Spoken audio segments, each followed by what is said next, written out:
Hey everybody, how's it going? Dan Shinder here on Drum Talk TV, broadcasting to you once again from Globe, Arizona, in the middle of nowhere, pretty much. And I'm just waiting for the right screen to come up, sorry, and Daniel and myself will be right there. We are. So I'm broadcasting, as always, from Globe, Arizona, 100 miles east of Phoenix, up in the mountains, and my guest, Daniel Cece, for the first time on Drum Talk TV, is in Raleigh, North Carolina. Chime in, tell us where you're watching from. Daniel, how are you? I'm fantastic. How are you doing? Doing wonderful, thanks. I met Daniel at the NAMM show. He came up to me at the Drum Talk TV booth, told me, I think you came up to my wife first, right? You met Engine first? I believe so, yes. You were, I believe, talking with a million people, and I didn't want to interrupt, so I figured I would just say hi to the first person I could. Yeah, and you picked the right person, because Ninja definitely has my back. And I'll give some shout-outs in a moment, folks, so tell us where you're watching from. If you see me looking over here, I'm just checking comments. And, so I met Daniel at the NAMM show. He told me a little bit about himself. So I said, send me some videos. He sent me some videos, loved his playing. He's a metal guy, but he's a jazz guy. What do I mean by that? Well, his influences range from Luke Holland, Matt Garska, Matt Halpern, to Buddy Rich. Why don't you elaborate a little bit, and then we'll talk about your band, Krosis, and then I'll show a clip so everyone can see your wonderful playing. Yes, so as far as influences go, like I said, I tried to kind of diversify myself, as you kind of can see there with the list of influences. I was in jazz band in high school. I was in drumline in high school. And I really try to kind of incorporate different styles. As far as Luke Holland, a lot of the chops, a lot of the rudiments. He's a big on rudiments and paradiddles and everything. It's how I learned a lot of like the music theory style chops. Same with Matt Garska, a lot of the polyrhythms and odd time signatures. And then as far as metal, I love just the way Chris Adler plays and, all the different death metal bands, that I listen to, everything from Origin to Cattle Decapitation. Their new, album just came out. Their drumming's insane. So I try to kind of combine the technical, the progressive, the music theory, as well as like the speed and dexterity of all the, the greats, as well as the, jazz greats. And even John Bonham, my cousin used to call me, Little Bonham, because I used to love, watching him play and listening to Led Zeppelin and learning his fills as I was growing up. So I really try to keep my influences as diverse as possible. That's great. Are you familiar with Ray Hearn of Haken? Oh my gosh, Haken is incredible. Yeah. Everybody in my band loves them. They're a Me great too. band. I discovered them a year ago, December, 2 months after their album Vector came out. And I don't listen to a lot of metal anymore, and the metal I do listen to is old, Sabbath, old Iron Maiden, and it's not that I don't like metal, I just don't make a lot of time to listen to stuff, but somehow I stumbled on this album on YouTube while I was doing something else. Oh my God, it was one of those things that if that was on vinyl, I would have worn the grooves through to the other side. I mean, just love that. And I was so thrilled to actually get a hold of Ray and have him on the show. Love their playing. And your style and your music and the way you've described your music to me reminds me of, if I were to describe Haken a little bit, describe Krosis, and then I'll show a clip of you doing a video of the song Maelstrom in the Sultan Studios in LA. Yeah, so with us, we try to incorporate the old and the new. We like to kind of take those uncommon elements that you might not hear so much in metal, combine them with very progressive elements. We're all big, Tesseract fans, all big Animals as Leaders fans, stuff like that. We like stuff that just sounds really pretty and elegant, as well as stuff that's just extreme and heavy and brutal. And we try to wait a minute, back up. Did you hear that, folks? So we're describing metal as pretty and elegant and heavy and brutal. I love that. It's great. We're big on that dichotomy, and that was really what we tried to focus on with our new album that we just released through Unique Leader Records. It's called A Memoir of Free Will. Actually recently hit the Billboard number 83 on the hard rock charts. It was one of the exciting moments of all of our lives. So, it definitely resonated well, and we're so thankful for that.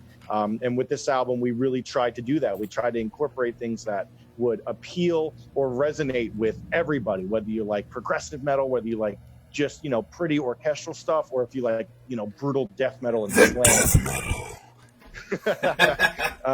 So, try to kind of keep it diverse so that, at least every person that would listen to the album would at least find at least one track that they could at least, say that they enjoy. So. Right. Well, let's play one. I'm going to pull up a video, and I'll give you folks a sample of Krosis with Daniel on drums. This is Maelstrom. Check it out.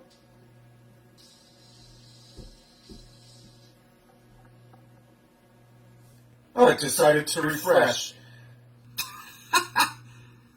Don't you folks just love the freaking internet? It's just refreshing. It'll play in a second. There we go.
Awesome stuff. For some reason, we just got new internet up here on the hill, and it's been working really well. For some reason, that was a little sticky. I apologize for that, folks, but hopefully you're able to hear it okay.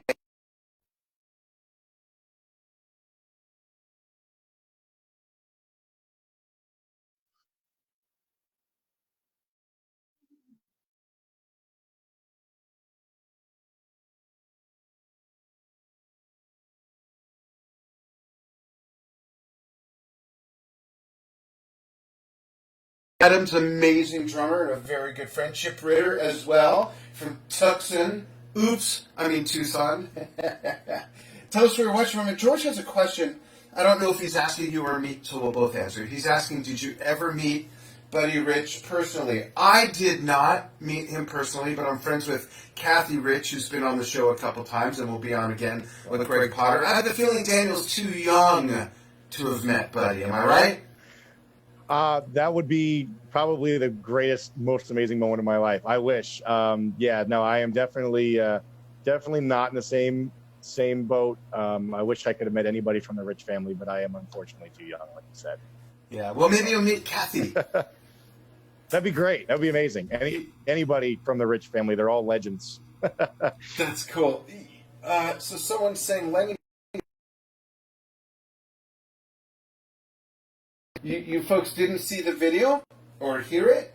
Interesting, let me know in the meantime, because if not, we'll try that again. But I have a question for you, Daniel. You mentioned that you were in jazz band in school, you were in drumline. How much of your learnings from drumline and marching band do you apply to playing the drum kit today with the music you do with Krosis? I would quite confidently say 100%. I mean, wow, during those times, I really made it a note to gather as much information as I can and really focus on my rudiments. I actually taught as a teacher at Guitar Center for a few months. I recently switched over to sales, but I was there pretty much one and only drum teacher for a short period of time. And, it was really, really fun passing along the knowledge. And that's where I started was, every time I would always start from those rudiments and those music theory concepts that I learned growing up, as well as watching my favorite influences over the years.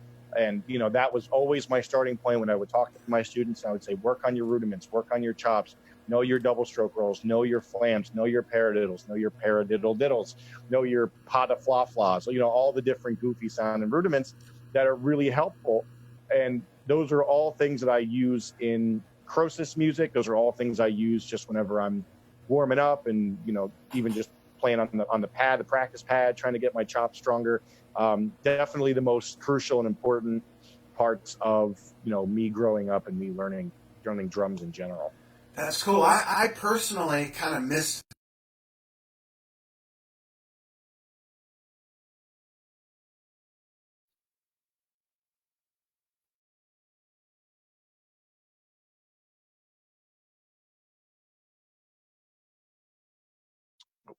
I think my audio might have cut out a little bit. I apologize.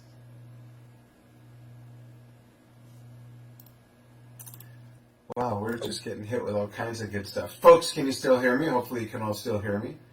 Adjusting the microphone. There we go. There we go. Okay. Okay. Hopefully you can hear me. You can hear me, Daniel, yeah? Can you hear me? Yes. Okay. I can now, yes. Okay, great. Sorry about that, folks. Not sure what's going on with our new internet. So I missed that boat. I played in concert band and jazz band, but then I went to high school and I tried marching band for about 2 months, and I didn't like it. I didn't like the director. I didn't like the teacher. It wasn't fun. It was way too rigid, and I know that that's part of it. But the fact that the teacher did not go out of his way to make it fun, I don't do anything unless it's fun. I'll make anything fun, but that just wasn't fun enough to me. So I left, went into PE instead, joined a band, and have been a professional musician actually ever since.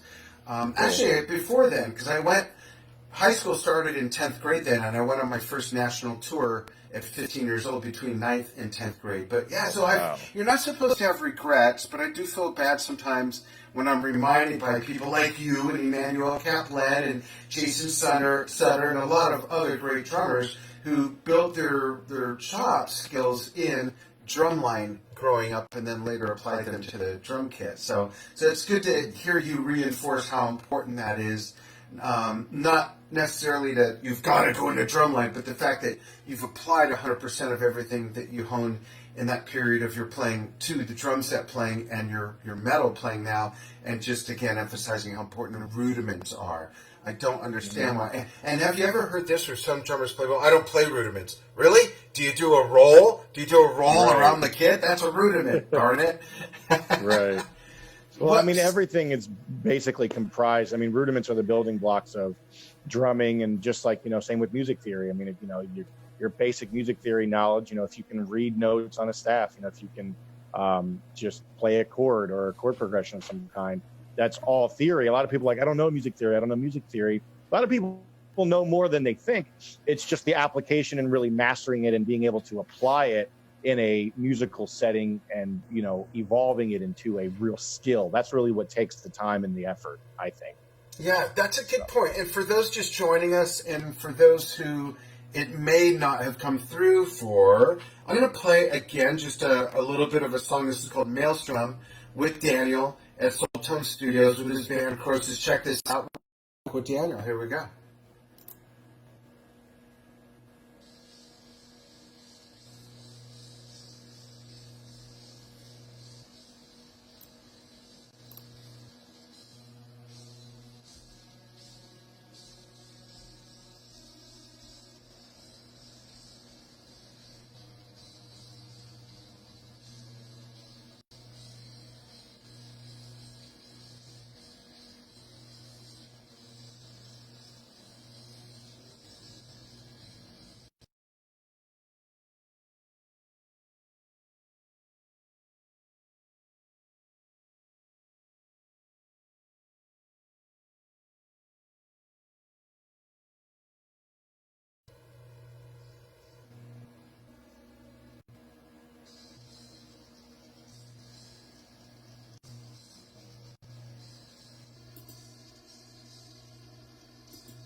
I think I might have lost the audio again. Sorry.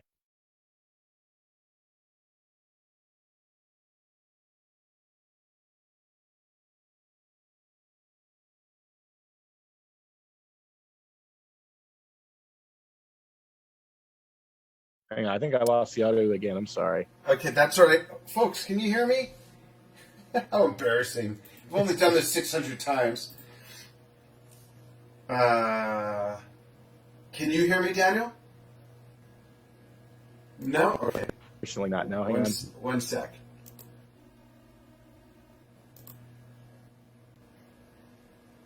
Okay. How about now? Okay, yes. Yeah, okay. So I don't know how much of that wasn't broadcasted, but I was saying the section where the bells come in, there's that break, and there's like those real gentle bells, you're playing very softly on the hi-hat, the cymbals and stuff. It's a great contrast, and that lends itself to how you described some of the elements of the band's music, saying some of it is pretty and elegant, and some of it is heavy and brutal, and you're blending those together, and I think that's great. It's much... Thank you. You're welcome. It's very reminiscent of a symphony. You know, and you mentioned that you have some of those orchestral influences with the band as well. Yes, and I really have to give 99% of that musical style and credit to my bandmates. I would not be anywhere close to where I am just musically and in the industry and all this stuff without them. I really have to give a shout out to Adam, Brian, Mac, and Brandon for being such incredible bandmates. And Brandon does all of our production and all of the audio stuff. He's been integral to all the music theory knowledge and application. So I have to give them all a shout out too. I'd be nowhere without my bandmates, so I like to bring them into the equation as well, because we're all kind of fun. And just all of us as a team, we really bounce ideas off of each other. Brandon's an incredible guitar player. Adam's a fantastic guitar player. Brian comes in with the amazing bass parts. He'll write stuff that is just so progressive and so mind-blowing, bass tapping and sweeping. And then Matt comes in with this incredible vocal dynamic. So I'm lucky to be with them. Really, it's an honor and a pleasure. And I try to just do my best to keep up. That's cool. But it's great. It's great to be in a band when everyone gets along and you respect and like each other too. Yeah. Oh yeah. We've had our moments, but yeah, I've been there. Believe me, for sure. I want to ask, and I'll type it out here in the comments for everybody. Where can people get your first two albums?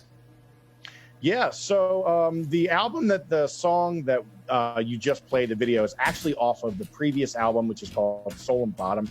That came out a couple years ago. The one that just came out a little over a month ago. It's called A Memoir of Free Will. That actually is available on Spotify, Apple Music, Google Play, Amazon. It's also was found in FYE, the For Your Entertainment stores in the mall. People have been finding copies in there, which was the coolest thing in the world for people to tell me that. Pretty much any streaming service, obviously YouTube, anywhere where music can be found. Our label goes through Sony Distribution, and they've really taken really, really great care of us. So pretty much everywhere worldwide where music is found, you can just Google it. And doesn't matter if you have an Apple or an Android or, iPhone, whatever, you should be able to find it pretty much anywhere. So definitely check it out if you're a fan of any kind of heavy music or that's music awesome. Where they yell at you, basically. That's great. What's the website? Is it Krosis.com? KrosisNC.com. I think Krosis.com was already taken, unfortunately, but our manager did find us a good one. What does NC stand for? North Carolina. Just made where we're based out of. Of course. That's awesome. I'm just looking at the comments. Hopefully you folks did see that video. Where are you going to be playing next? I know... So if you're watching this on an archive 3 years from now, there's this thing that happened that's in the history books called the coronavirus. Unfortunately, and everything is shutting down. We have 7 of our 11 kids. Yes, you heard that right. 7 of our 11 kids live in Vegas, and 4 of them work in the hospitality industry. Actually, 3 of them do. They're bartenders. The other one's an entertainer, and they're all out of work for the next 30 days. So... Other than that, what do you have a tour planned for the summer or something? We do. There is a secret headliner which has not been announced yet. And my manager, I promised him that I wouldn't announce it as much as I want to say it. Very excited about that. We're supporting a secret headliner as well as another band who's also going to be going out with us. And how do you pronounce the name of the band? My band's name is Krosis. No, the band that you're going to be supporting? Oh, it's a secret. It's a secret headliner. I've never heard of them. Will you tell us when you know, or yes, when you can yes. tell us, and we'll put it out there for you. Yes, I appreciate that. Yeah. We were actually going to announce this week, but because of the band, the secret headliner being from Canada, they are worried about visas and a lot of things like that. As you can imagine, a lot of bands shelling out thousands and thousands for travel. And because we're not sure what's going to happen with this virus and everything, they didn't want to take that chance and then have the tour get canceled right after it gets announced, you know what I mean? And be out thousands of dollars for visas and travel. So we're, for that reason, we're kind of playing it safe, but it's going to be definitely one of the biggest tours we've ever done. And I'm very, very excited. So, and we're ending it with a huge festival out in Kentucky, opening for Wormhole, Inanimate Existence, Vulvodynia, In Fairy, bunch of huge, awesome tech death bands. So it's going to be an insane tour. I can't wait to announce it. And I hope this coronavirus goes away so that all of us music people can go back to our lives. Yeah, it will. If everyone follows what they're asking us to do and just slow down and stay away from people for a while, it'll squash it, and we'll be on the other side of the arc, just like some of the other countries are that have done this. So it's not overreacting, folks. It's a way of preventing this from getting worse. So just follow directions. Leave some freaking toilet paper on the shelf for your neighbor, because that's a waste. We were talking about this before we went on air. We might as well bring it up now. Like, why is everyone taking all the toilet paper? Worst case scenario, you run out of toilet paper, you hop in the shower. But if you run out of CBD oil or vodka or chicken or vegetables, you're really screwed. You don't need toilet paper. I don't get it. What's the deal? Exactly. I mean, all the aisles by me were all empty. It's crazy. I mean, it's real. If you go to your local store, I'm sure most of you have seen it. They're gone. Everywhere. It is empty. I mean, it's scary. It's almost like apocalyptic looking. You're like, what the heck? You know what I mean? But it's just that people are freaking out. You know. Yeah, I've never seen anything like this ever. I know. And I'm an old guy. I've been around, so there you go. We'll write an album about it. Yeah, exactly. The TP famine. I want to give some more shout-outs. Hey, Jimmy Payne. Alexis, how are you? Logan Ellis Shepherd, good to see you from L.A. Devano, how are you? I met Devano at the Singapore Drum Fest in Singapore last August. Oh, wow. Hope you and your parents are doing well. James Warda, good to see you on board. Thanks, everybody, for joining us. Follow Krosis, Daniel's backup band. Follow Krosis at www.krosisnc.com. They're out of North Carolina. Daniel's in Raleigh right now, and you can also, of course, follow them on Facebook. I tagged their Facebook page in the post, as well as Daniel. So go ahead and tap into that, and when they can announce who they're going to be touring with from Canada, we will go ahead and push that out there. We'll definitely have Daniel on again. If you come to Arizona, and my wife and I are in the state when you come through, we'd love to come see you play and meet you again in person. That'd be fun. No pressure. Oh my God, I'd be too afraid. Why? Is it okay? I hope it sounds okay. You know. Oh, nah, be fine. Yeah, absolutely. I'm bad at getting critique, though. I'd be like, oh my God, I gotta focus on all those rudiments I was talking to make sure they're all. But you know, that's an interesting topic I want to touch on before we say goodbye to everybody.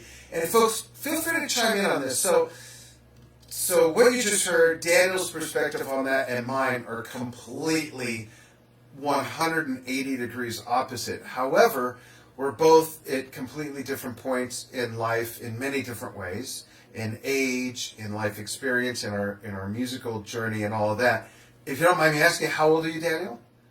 I'm 24. Okay, so Daniel's 24, a year younger than the youngest of our 11 kids, and I'm going to be 57 in 2 weeks. And I've done the touring, the composing, the producing, the session work, the teaching, and now I have Drum Talk TV. I've done all that, and while I respect what Daniel's saying, Daniel, I totally respect that, being a little weird about being critiqued. On the other hand, don't worry about what other people think. And here's why. There's always going to be someone who loves what you do. There's always going to be someone who hates what you do. And then there's going to be those who don't care.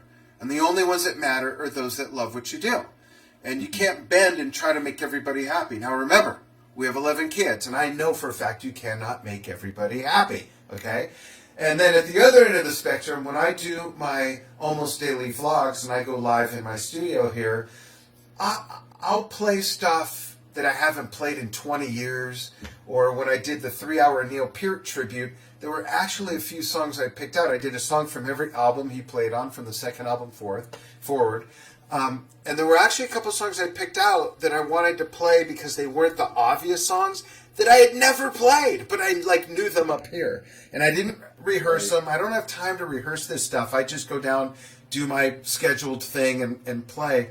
So it's kind of fun to be at the other end of the spectrum and really not give a shit what people think. And just have fun playing.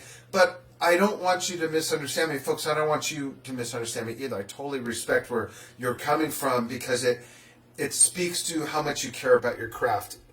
I care about my craft, but I don't, because I'm not trying to make money with it. It's not my career anymore. Being the media guy in our community is. But when I play, it's like I drop sticks, I whack myself in the nose, a little groin shot here and there.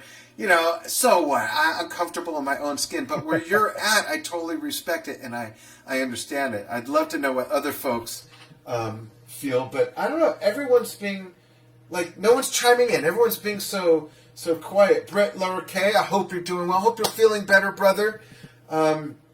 So we'll give one more shout out for questions, comments, and while we wait for a couple of those, because there is a little bit of a delay, I want to encourage everybody to follow Daniel and his backup band at Krosis, who he has great respect for, which I love, because I've been in bands where it wasn't always there, but they're great. I would say progressive metal band with great influences. And Daniel's influences alone are really wide, from Luke Holland to Matt Halpern, Matt Garska, Buddy Rich. He played in marching band, drumline. He was in jazz bands. So he's applying all that to what he's doing now in his band and with the 2 albums that you can find. Go through the website. You can Google them. I put it in the link.